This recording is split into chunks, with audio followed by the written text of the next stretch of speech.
your songs. I'm going to just take this opportunity to welcome the Oasis Haven team. We are pausing our 1 John sermon series just for this week. I know traditionally this Sunday has been called Orphan Sunday, but we have revamped it and renamed it. And they're going to share a little bit about their heart and what God is currently doing in this area of ministry. And it's an important area of ministry, and we know many of you, your hearts are for it, and you support Oasis Haven, not just financially, but also through prayer and in many ways. So I'd like to just acknowledge anyone that is here from the team. Obviously, Bev is here, and Q is here, and Simone is here. I can say congratulations to Rabin and Simone, who just recently got married, so you can put your hands together and congratulate this young couple. But do I have any of the other Oasis board members here, any of the team here? Won't you just stand quickly so we can just acknowledge those that are part of the team? Won't you four stand up, or you, Chris is part of the team? Anyone else here?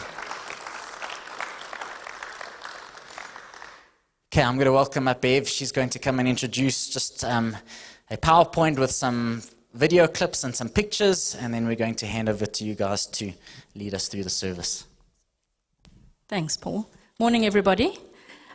We're just going to start with our annual slideshow or video, which shows what we've been up to in the last year.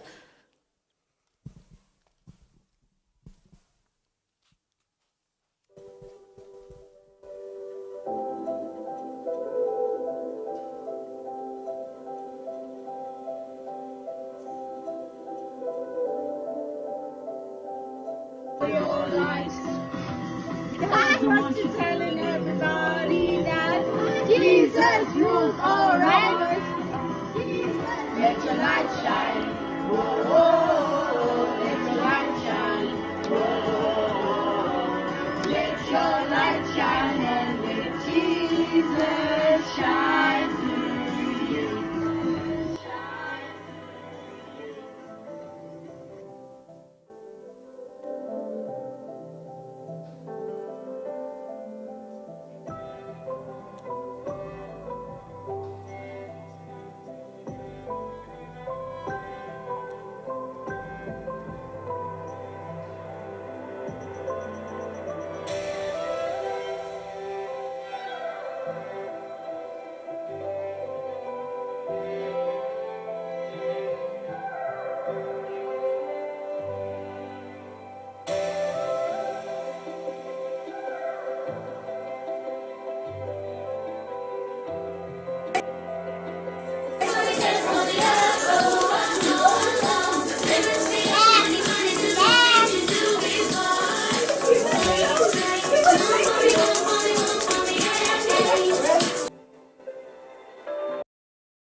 Yeah, caramba!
Ngozi Siaya Tina Savaya Nitanda Savaya Ngozi Siaya Tina Savaya.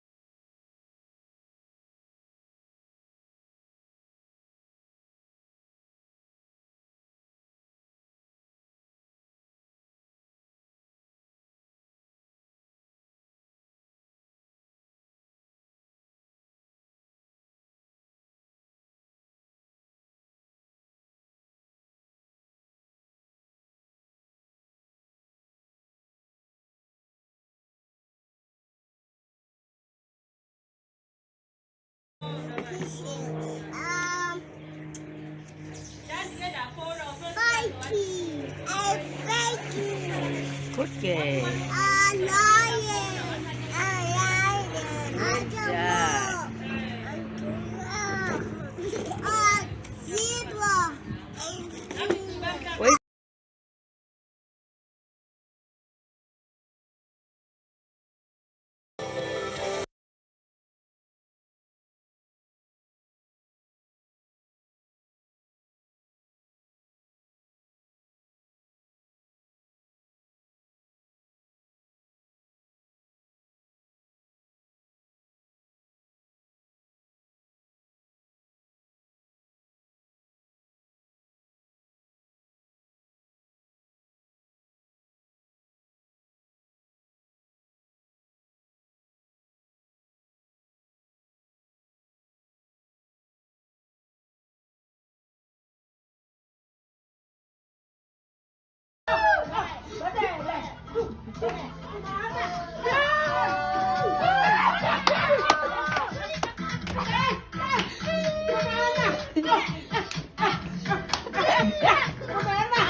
So that felt very long, but we really wanted to share with you what we've been doing in the past year. And as you can see, we've been very busy. We've had lots of fun. Probably the biggest thing that we took on this year was homeschooling about half of our children. And it was busy, but it was really great. Our kids, Angelique, who you'll all know, was teaching the younger kids, and she taught them to count in English and Afrikaans and French and Zulu, and they learned the national anthem. And Simone does the older children, and it's been busy, but it's really been great just seeing how they can grow. So on that note, I'm going to hand over to Simone and then to Kondani for them to share with you why they choose to work at Oasis Haven, because believe me, both of them could go and work somewhere else and earn far more than they earn being with us.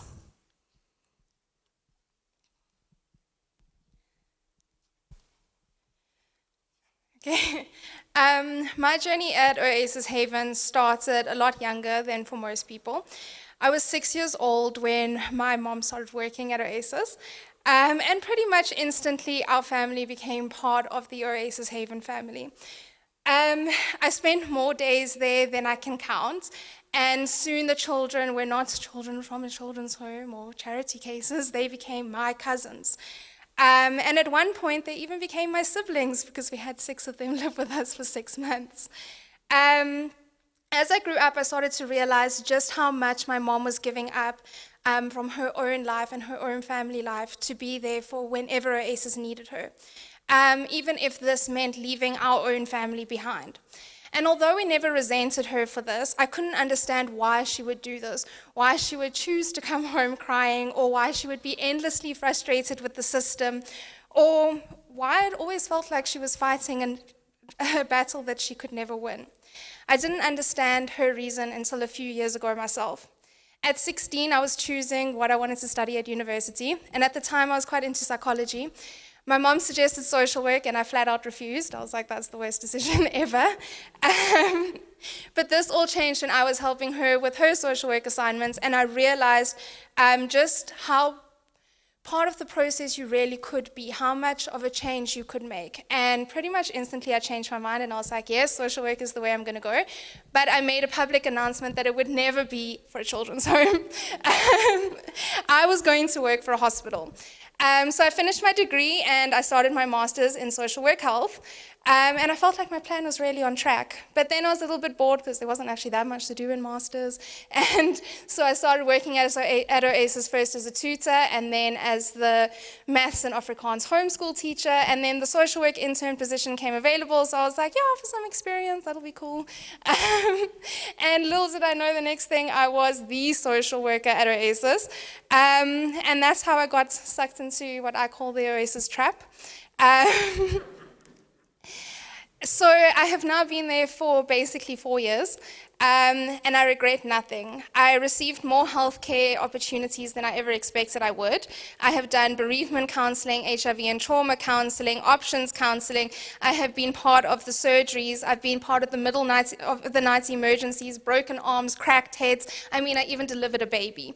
I know that in the future I will move to a more formal healthcare setting, but right now, I know that I'm where I'm meant to be. I know that when I do leave, I'm not actually leaving Oasis. I'll just be getting a new role with Oasis because they'll always be my family. I was asked to speak about why I choose to work at Oasis, and the answer is simple. I will 1,000,000 times over delay my life plans if it means that I get to be part of a bigger picture, if I can help even one child reach their true potential, that they get to reach a point where they have broken the cycle, that they can reach a place where they are happy, safe, hardworking, confident human beings, that they believe that love can exist in a family, that one day when they raise their own families, that one day they can raise their own families, they can have successful careers, and that they can finally feel safe enough to have their own goals and dreams. This is why I choose to stay. Even when I cry, even when I feel frustrated with the system, even when it feels like I'm fighting a losing battle. And now I understand why my mom stayed too.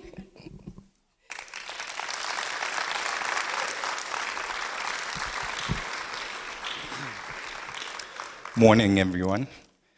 My name is Gwandani, Q, to most of you. I've been at Oasis since 2015. And it's been an amazing journey. I've been asked to speak to you about why I choose to work for Oasis Haven, and for me, you would literally have to go back to when I was a child. My mother has worked for the United Nations for the better part of 30 years, so I've always been around community engagement. I used to drag my feet, roll my eyes, sometimes even suck my teeth at the prospect of going to do the next project. But she always forced me to go, and little did I know that she was actually planting a seed. And here is the tree standing before you today. The second reason is simply that growing up, I never had it all, but I had my parents, and that was everything. Whenever I look at the children in our care, I realize that this is their reality. They don't have people who they can call their own family, except, of course, the Oasis family. And that's sad, and it breaks my heart. And I am very grateful to the Oasis board and to Bev for giving me the opportunity to do my bit. I've seen a lot of you here do your bit as well, And it's so inspiring to watch, to be honest.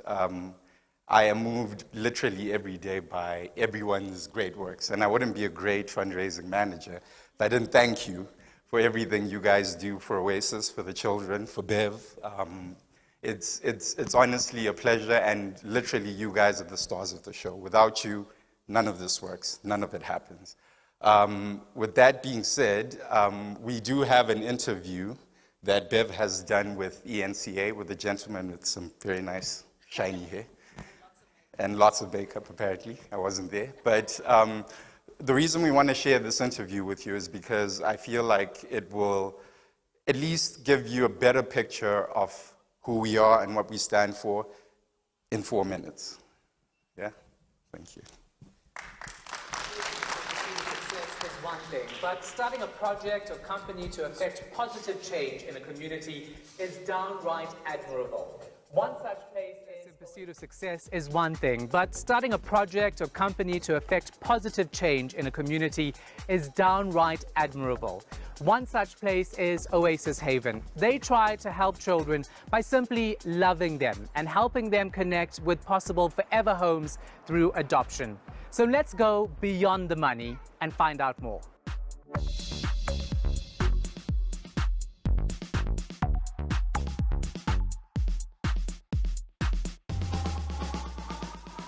Bev, thanks so much for speaking to us. Tell us more about Oasis Haven and what you do. So Oasis Haven is a registered non-profit organization. We've been running for about 20 years, and our core business is to care for orphan and vulnerable children. So we have 2 homes that are registered as child and youth care centres. We accommodate 10 children per house, and we have chosen to do that along gender lines. So we have a boys' house and a girls' house. So what sparked the initiative? Because not very many people actually do something like this. Absolutely. So I wasn't the founding member, but it was really started as a ministry of a church. Back in 2000, the AIDS pandemic was rife in South Africa, and there were a lot of babies being either abandoned because they were infected or because their moms were passing away. And there was a real need for babies' homes at that time. So that was the reason that the church decided that they needed to start Oasis Haven. So tell me more about the kids here, their personalities, how happy they are, because when we walked in, we saw them playing. Right. You know, it's something that's really nice to see. It's heartwarming to see that these children have a place to stay and that they're so happy. One of our core values is that these children deserve the same as any other child. So the question we'll always ask ourselves is, what would you do for your own child? So we don't allow donors to come into our homes and just meet the children randomly. We really protect them from that. You'll have noticed we don't even have signage up because this is their home. So we don't want to have, a light saying orphans live here. Some of our children go to school across the road, and so we just try and protect their dignity in that kind of way. We also just see ourselves as their family. So we want to see them happy. We want to see them having fun. We want to see them having, outings and being able to experience things that any child would want to experience. Obviously, we focus a lot as well on education, and the reason for that is because we want to break the cycle. We want to know that when they leave us one day, they will be able to care for themselves, care for their own families, and that their children won't end up coming back into the system as well. Brilliant. So for all of that to happen, you need money, right? How do you fund Oasis Haven? Yeah. So there's a number of different ways. We have a full-time fundraiser who works really hard to bring in the money. It costs us about 250,000 Rand a month to run both homes. And we get funding from a number of different places. So corporate, individuals, government funding, and then we also manage to get some overseas funding, which really helps. What about your drive? What drives all of the people behind the scenes to actually do what they're doing, to help children? Definitely the love for these children that we know. So yes, you get new children in, but you quickly fall in love with them. But each time one of us even talks or thinks about maybe moving on, we go, but what about these kids? We need to stay for them. And that's really, I think, what drives the majority of our staff. And why is it so important to have community-based projects like this in South Africa? So obviously South Africa is a country with high unemployment and poverty rates.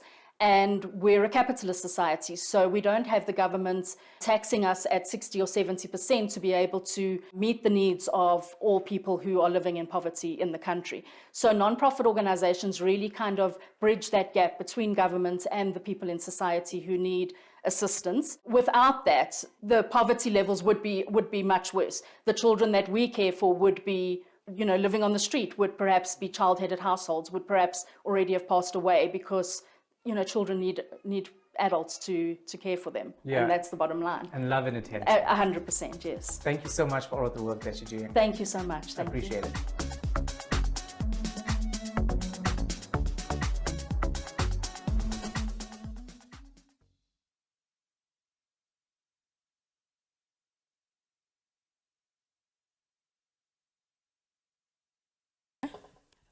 Yeah. So good morning again, everyone. I must say, one of our highlights of our year is always being able to share with our church family and give updates to you on our Oasis Haven family. It's always a good opportunity for us to think back over the past 12 months and see what God has done for us as an organization, for us as a staff, as well as for each individual child.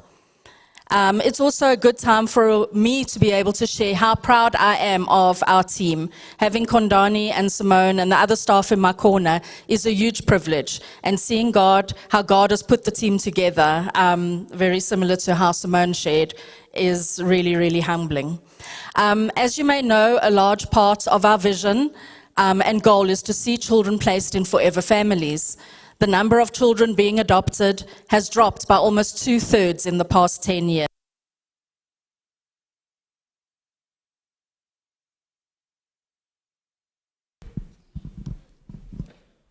From over 2,500 adoptions a year to now approximately 800 or 900.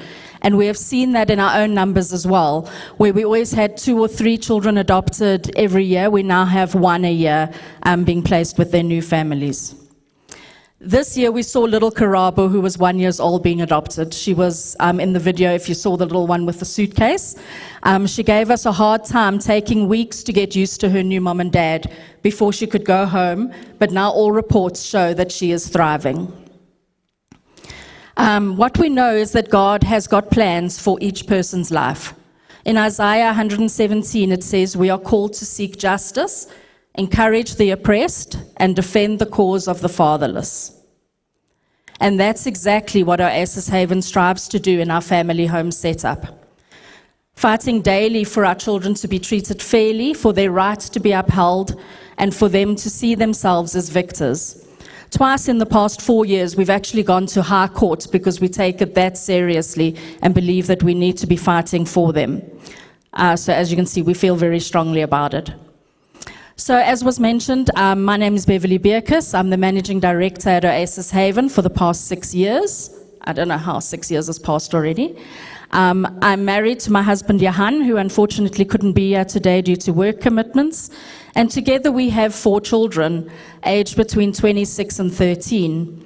Our oldest 2 are our biological children, and our youngest 2 were adopted at the age of 2 years and as a newborn, and they're now 18 and 13 years of age. So while I was preparing for today, I thought about my own childhood. I was also one of 4 children, and my parents had a very difficult marriage.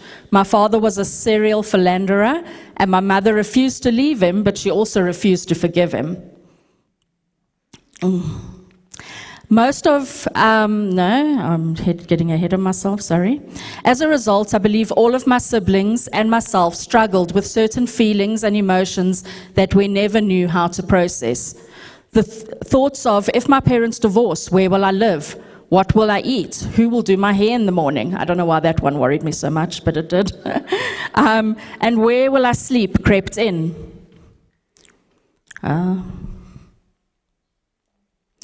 Most of those were irrational, and my actual security of having a home or a place to sleep was never really at risk. And my parents never ever actually got divorced, even though they should have. But when you feel unsafe, all kinds of irrational fears creep into our minds, and our childhood experiences 100% shape our adult reactions and decision making. So as an adult, I've had to do a lot of work around my fears of people leaving me. This year, one of my best friends in the world, immigrated to the UK.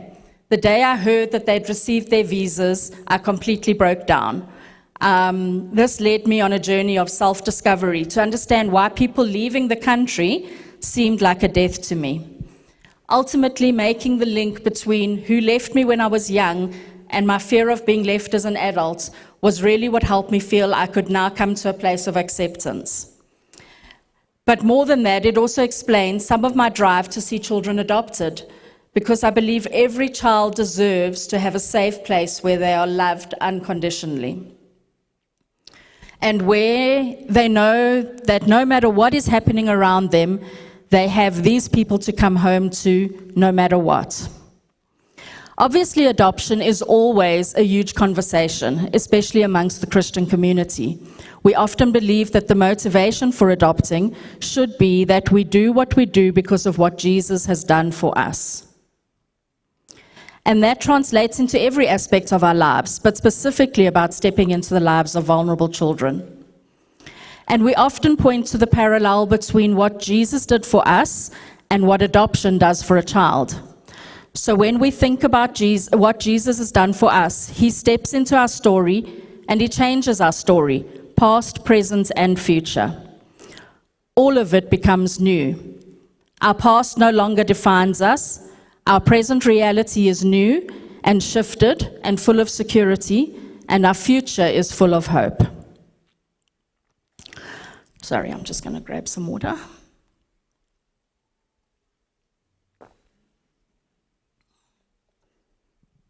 And on a similar level, we step into the stories of vulnerable children, and we say, it doesn't always have to be like this, and you can live today with the security of knowing you are fully loved, and you can live today with a hope of what the future can look like in every area of your life.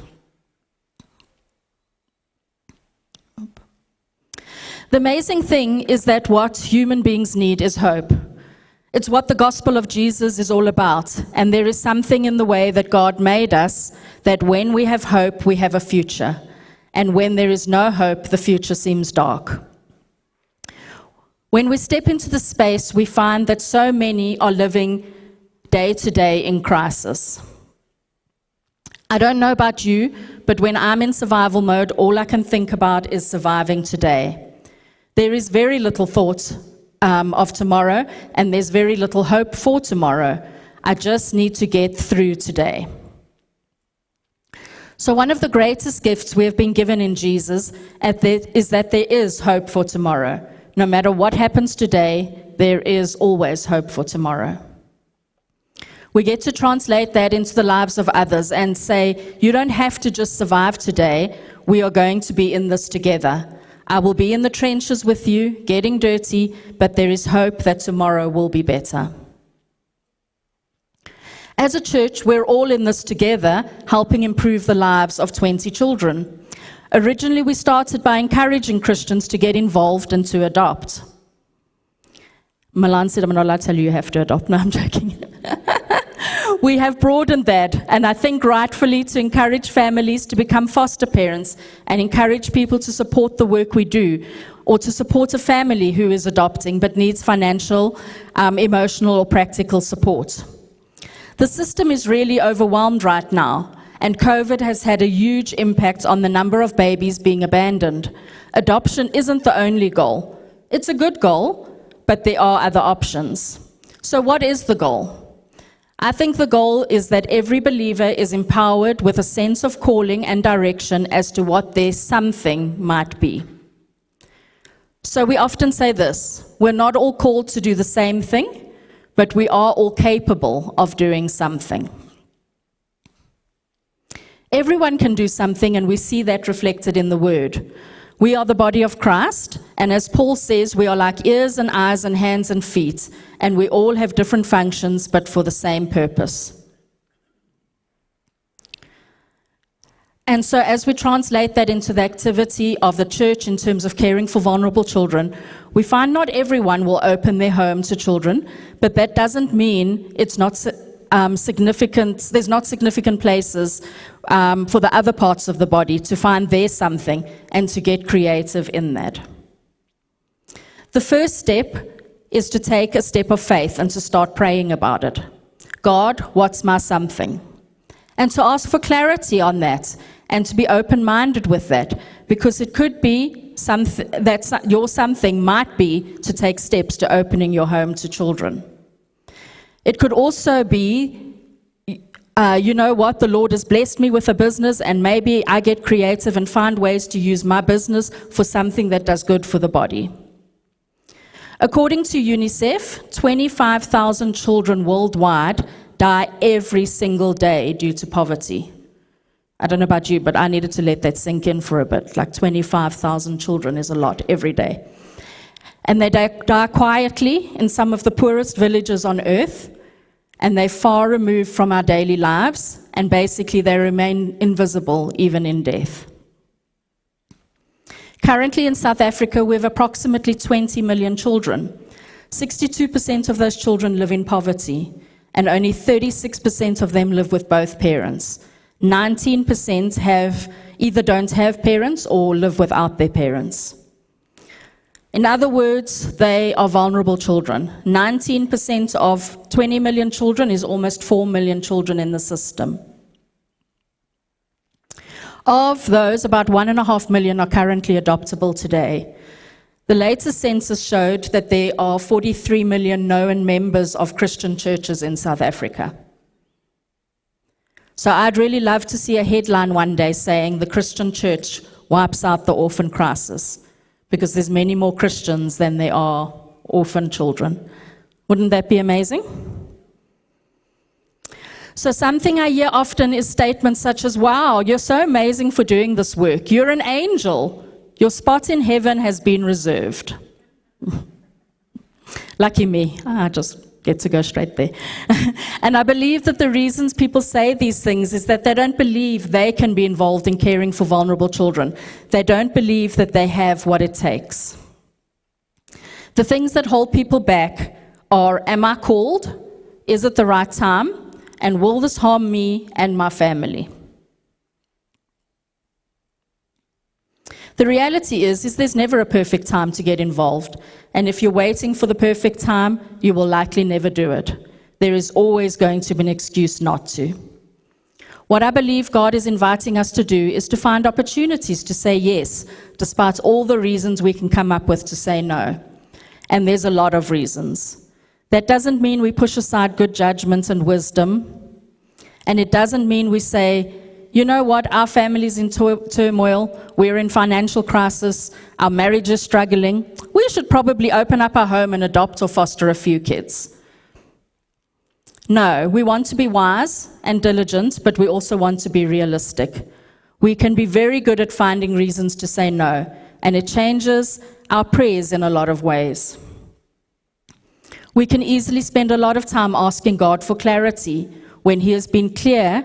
And instead of asking for clarity, maybe we need to spend more time asking for courage. For our family, when we adopted, we had all the reasons to say it wasn't the right time. We had financial difficulties. My husband had renal failure. We had 2 young kids already. But somehow, when our daughters came into our lives, we just knew it was the time. Even though if we look closely at our circumstances, it didn't make logical sense. But we knew it was right despite all of those things, and God has not been unfaithful. 16 years later, we have still managed to survive financially. My husband is still on dialysis, but alive and working, and God has been faithful.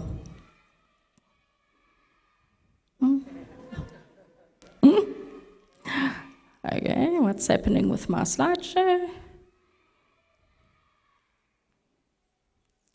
Sorry, I can't go on because I don't remember what the next thing is if I don't have this. Go on, Donnie. Help. You would think you would already know if I just click my fingers. I don't know, where's my... Yeah, hold you. I've got it. Still not? No? Okay, no? No, there's just something wrong with this. I do not know. Okay, there we go. Thank you. Good enough. Sorry, guys, technical issues. I'll blame it on my age. I'm still much more impulsive and emotional, and often believe God has told me things directly. Johan is more logical and linear and strategic. This is not a bad thing. We balance each other out, and I think it's important to celebrate that, but it's also important to challenge each other's thinking. Probably the number one fear that people have is that they're afraid of having to make an attachment with a child that may move on or may reject them or behave in ways that affects their family negatively. All of those things can happen. Children can be placed with you and then ripped away, or reject you, or have behaviors that makes it impossible to care for them. This is real. It, however, requires us to change our perspective. We can't let the fear of loving a child that might leave or reject or hurt us deter us. Instead, we need to let the fear of a child never knowing our love drive us. Foster care and even adoption is less about giving a child for your family, getting a child for your family, and more about giving your family for a child and embracing the implications that come with it. Some of those implications are hard, and they come with great sacrifice. And if the goal is family reunification, then it will likely mean we have to attach and grow close and then say goodbye. And that happens to us often at Oasis. But you have given your family to this child for their benefit, and that is probably the greatest gift anyone could ever give a child. Being there for them when no one else was there, even if you got hurt in the process. It doesn't make the goodbyes any easier, it just gives the purpose and meaning to the goodbyes. They were not in vain. People often fear the impact foster care will have on their biological children. We probably fostered about 8 children over and above our 2 adopted daughters. And to be honest, I believe it gave our children a gift that we would never have been able to give them on our own. It has opened their world up to a perspective that they would not have known. They have seen another side of things that they would not have seen if it was just us. Has it always been easy? No. Have things that normally we would have gone to great lengths to protect our children from, have they seen that? Absolutely. Do we believe it has made them stronger and more grounded? 100%. Not because it's been easy, but because at times it's been difficult. They have had to make sacrifices, share their mom and dad, share their bedroom and sometimes their toys and clothes, share their attention, and they have had fewer holidays, less paid for sports. And have told us and been told no a lot. But now they are almost all adults. We are seeing the benefits of them not being self-centered or self-serving or spoiled, and they are strong and independent and able to give of themselves in relationships even when it's hard. Which has led me to believe that maybe our job isn't so much to raise safe kids, but it is to raise strong and courageous kids. Part of the reason that I work in this field is because I'm a fixer. I have a vision for what a child's life should be, and I want that for all of them. But what happens when the vision doesn't materialize? It's possible to start to feel inadequate, and it's easy to believe that you don't have what it takes, and those feelings deter people from becoming involved. They see the need and they immediately think, I don't have what it takes to do that. That's for special people, gifted people, people who are called, and that's definitely not me. Embracing the gift of not having what it takes is my way of coping. I don't find anything in Scripture where God calls us to do something with the expectation that we are going to have everything that it takes. In fact, I see quite the opposite. The story of the feeding of the 5,000 is one that speaks to this. Most of us are familiar with it, but what happens is that the disciples recognize an overwhelming need that they can't meet. They kind of go, hey, there's thousands of people here, and they need to eat, so our only solution is to send them home. And then Jesus, being Jesus, rather than saying, you're right, guys, he turns it back around on them and says, how about you give them something to eat? So they look at what they have, and they say, we don't have what it takes. It's not possible. So they somehow manage to commandeer some bread and fish from a little boy, and they bring it back to Jesus, and they say, this is all we can come up with. We don't have what it takes to do what you're asking us to do. And Jesus doesn't go, guys, you're right. There is no way that that bread and fish can feed everybody. I knew you couldn't do it, but I was just testing you. Rather send them away. No, Jesus knew full well that they never had what it would take to do what he was asking them to do. And then he says, give me what you have and watch what I can do with it. I can multiply it to the point where there is more than enough. So we look at the need in South Africa of a couple of million children who have no one, and we say, I don't have what it takes to fix all this. I can't do it. And God says, now you get it. Just give me what you have and watch what I can do.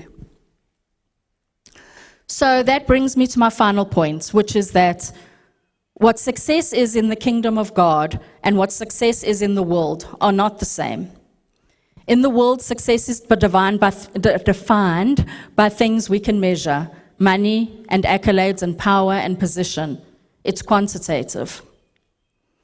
And in the kingdom of God, we see it completely flipped upside down. God is more concerned with our willingness to be faithful than he is with our ability to be successful. Sometimes faithfulness will make us feel like the Red Sea is just parted and we are seeing great breakthroughs and great healing and great connections happening with the children we care for.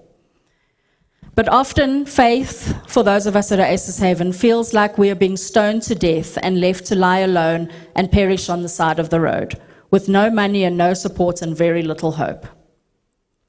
And in both scenarios and everything in between, God says, well done. Because God is in the business of producing the outcomes, and all that he asks of us is to be faithful, to give him what we've got and to watch what he can do with it. And every single time, his plan includes hope for tomorrow. Thank you so much for all your love and support and care for the children who call Oasis Haven home. In this room, we have board members, some who wouldn't stand up earlier, staff members, volunteers, donors, medical professionals who see to our medical needs. We are so blessed to call you our family. And now I'm going to hand over to Milan, who is our newest board member, for her to come and pray with us. Would you give Bev a hand?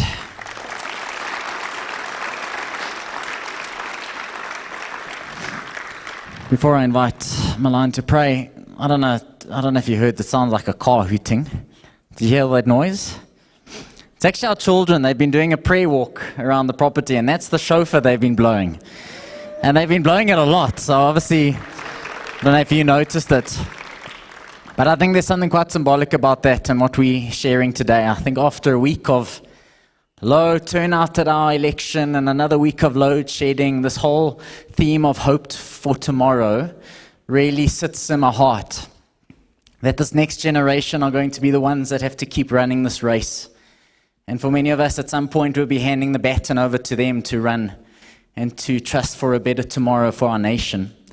And as the children are walking around praying, I want us just to take a moment and pray for the breaking of the cycle with the children that are in our care and at Oasis Haven. I think we can come from a decent family and still struggle with the fear of rejection and not having enough food and what the future holds. We have that, and imagine what a child who has been abandoned deals with emotionally, with the fear of what tomorrow holds.